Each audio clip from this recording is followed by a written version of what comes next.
All right, so I've been watching tons of little videos for tips and tricks on using transfer foil. Now I'm still looking for the perfect one, but I'm going to apply some of the different tips I've gotten with this one here, and we're going to see how it goes. So first off, everyone is saying it needs to be a pretty thick layer on the nail. So we're gonna get that on there, making sure all the edges are covered. I feel like that's pretty thick. And then everyone has said to cure between 20 and 45 seconds, so I'm going to cure it for 30. And then I've seen someone, their name on TikTok is Fat Kid Nails, PHAT. He went ahead and wiped the back of his foil with alcohol first. So I already wiped it real quick, just like a real quick little swipe with rubbing alcohol, and I let that completely dry. That first layer cured for 30 seconds. Now we are going to take our foil, and how do I want to place it? I'm still going to use my stamper to make sure I'm getting it actually touching all the surfaces. Everybody was saying, you know, the ones from your finger helps the transfer better. Some people are saying don't use your finger. I don't know. Then someone else said to use a tool like this and actually scratch the surface to really make sure it's sticking down. And then while the foil's on it, to cure it again for 30 seconds so the heat from the lamp can help that transfer. So we're going to cure that again for 30 seconds. All right, so that just came out of the lamp. I'm just using this tool and just going over all the spots just to really make sure. All right. If it doesn't stick in certain spots like this, just stick it back down and press the foil on the nail, which, you know, that did work.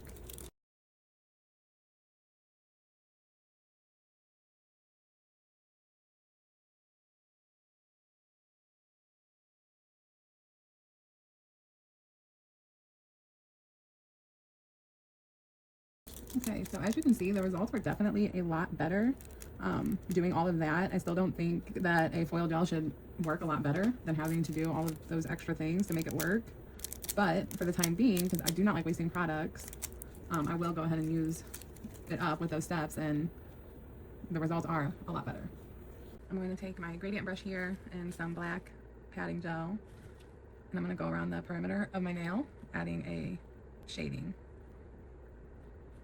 And I want to make a concrete angel here, so I'm going to use this one here. And the first thing I'm going to do, you know the drill, spread it out. And I'm going to take that black padding gel I was just using for some shading on my nail, and I'm just going to add some shading inside of here. Just like that. And there's no need to cure that step because I still want to be able to spread this mold out when I'm adding the gray. And I'm going to add a thin layer of gray all around the angel, making sure we're getting inside all of those tips and edges and making sure we're getting all of those details. And then I'm going to cure that. That took about 3 layers of our light gray color. And now we are going to go in with our builder gel to fill it the rest of the way. And then we will give that a full 60-second cure. All right, now that our little angel is done, I'm going to add some glue to the top where I want to place it. And look at this little tool I got for my glue. It was advertised for, I believe, Polygel maybe, but oh my gosh, this thing is so nice. We're gonna pop our little angel out here, and we're gonna cure him real quick so he stays in place.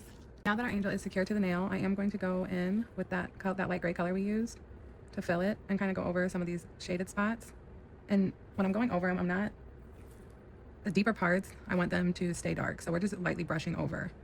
So that way the deeper parts are still black and you get that depth. You can see where I went over on his face, where the brow line has the light gray, but the eyelid, still that curve up there is keeping that black color. So you're really getting to see the dimension in the face. So we're gonna go over his hair so we can see those curls. And then we're gonna cure that.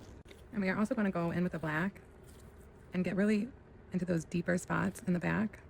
And it's okay if you get it up on him a little bit because you can just wipe it off. And I just want to go around all these little edges that are coming up off the nail. That way we get that effect of shading around him so that the higher points just look higher and they look more 3D. Like the base of the wing over here. And you can even let it get onto your nail a little bit too and just pat it out. That will also add depth to him. And that spot right there where we got it up on him, and we don't want that shoulder being dark, we just take a clean brush here and just wipe it off. And now that our angel is done, and you can really see by doing the black and the white like that, all the details in his face are so easy to see. Now we are going to top coat it all. I haven't seen my other tutorials. When you've top coated a mold, especially one like this, you want to go in with a brush and just really wipe away excess from the more detailed areas. Otherwise, when you cure that top coat, you're going to lose a lot of the details just visually.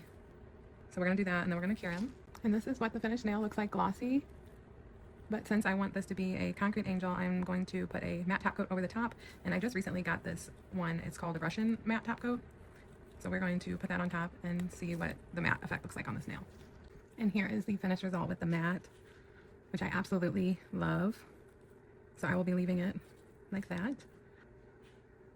But I do want to try something here because I want the black around the edges to be a little bit more black. I'm going to take a gloss top coat. I'm just going to go all around the edge here. And then I'm going to take my gradient brush and just really make sure I'm isolating it only to the edge. And maybe a little bit on the black behind the angel. And that is the finished design. I'm recreating a whole set with my own little twist, which I will show the set I'm recreating once I finish. But this is the first one done. And I feel like with the black being a little bit more glossy, it kind of gives that look of like wet ink, since we went with kind of a newspaper, running newspaper look in the back. All right, now for this nail, we are going to go in, and just in the center of the nail, I'm going to be adding some of that foil transfer glue.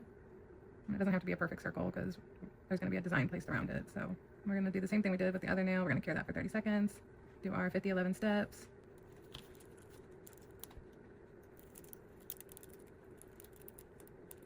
I'm going to add a layer to top coat to this because the foil I'm going to be applying around the outside of this. I do not want it to stick to this.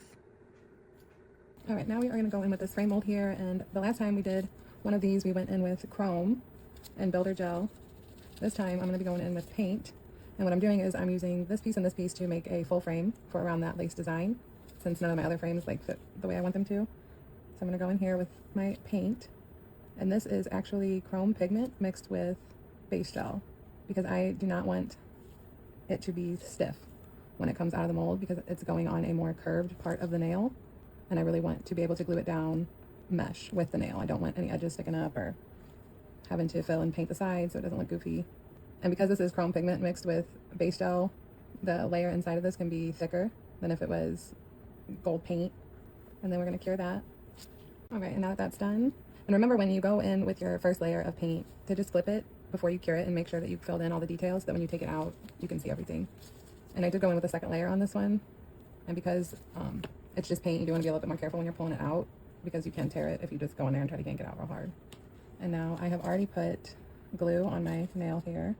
We're going to take the top piece, maybe. We're going to put it on our glue.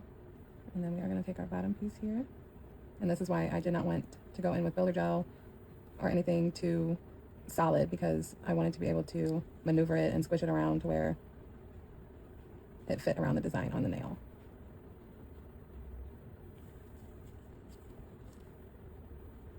Just like that. So we're going to cure that. And you guys know I love my shading, so we are going to add a little bit of black in here. Now we are going to make a black ribbon. And so since we are going to make this black, the first thing I'm going to do is just right here in the center, I'm going to add a little bit of light gray and just a couple other spots, just little spots where you would see little highlight spots. And when I do things like this, I don't cure it when I'm just adding a couple little details like that. And then I'm going to go in with my black. And since this is going to be black, we really need to make sure that the layers are more thin than you would make any other color, because black already takes a little bit more to cure. So I'm just going to go around and paint a thin layer of black in here. Right, now our bow's done. I did 4 layers of black, curing 60 seconds in between instead of the 30. And I did not add any builder gel to this because I want it to really lay mesh with the nail. I don't like when it's super hard and then there's a bunch of space that you end up having to fill on the sides and stuff, because it won't curve with the nail. And then you can see where we place that gray, and it just helps you not lose those details when you do a solid black. And you can still see the different like curves and things like that. I'm gonna add that right at the base of our frame, just like that. And this is why, again, same thing with the frame, why I wanted this to be more flexible is so I can really form it to the nail. And then we're going to be making 2 roses here. Actually, I think I'm going to do all 3 of these here. And I'm going to show you how to add depth and shading inside the mold. We're going to be adding 3 shades of red. And first we are going to start with our lightest color that I'm going to be using, and just adding that in, making sure that I'm getting that brush into all the high points. Because, you know, with shading, how it goes, the highest point of something is the lighter color. And then, obviously, the deeper parts is where you would see that shading. So we are going to take this red, we're going to get in all the little grooves, cure that for 30 seconds, and then we will go in with our second shade of red. Now we are going to go in with our second shade of red that we're going to be using. And remember, once your first layer is cured in there, do not stretch your mold again. Just use a thinner brush. That way you can maneuver the bristles into the little spaces. Because if you open the mold back up, those other pieces are going to lift, and it's not going to look the way you want it to in the end. Third and final shade of red, and this is going to be the darkest one. So definitely for this one, I will brush it in there pretty thin. I will likely do 2 layers. The way I'm putting these on the nail, I will not be filling these with builder gel. Those are done. We're going to pop them all out of here. These smaller ones, you got to be a little bit more careful when peeling them out. But you can see the difference when you shade as you go. We're going to add some glue to our nail here so we can put these on. Where the biggest opening in the leaf is, I'm going to use that to hug the frame here. Just like that. And then this one. And since the back is sticky, if you have any little wild pieces hanging up, you can literally just squish them down against the back. I think I'll place that one like that. So we're going to cure that so it's stable. We're going to add our top coat. Wipe off any extra product that doesn't need to be piled up in between the petals, but also making sure the top coat gets down in between all the petals. Now I'm going to take some matte top coat and just add some matte details. I want the paper to be matte, to have that newspaper look, but I want the edges to stay like a wet ink look. So we're just going to take this brush and pat it around what I want to be matte, and I'm also going to take it and add it to the roses and the bow. And here is the finished result.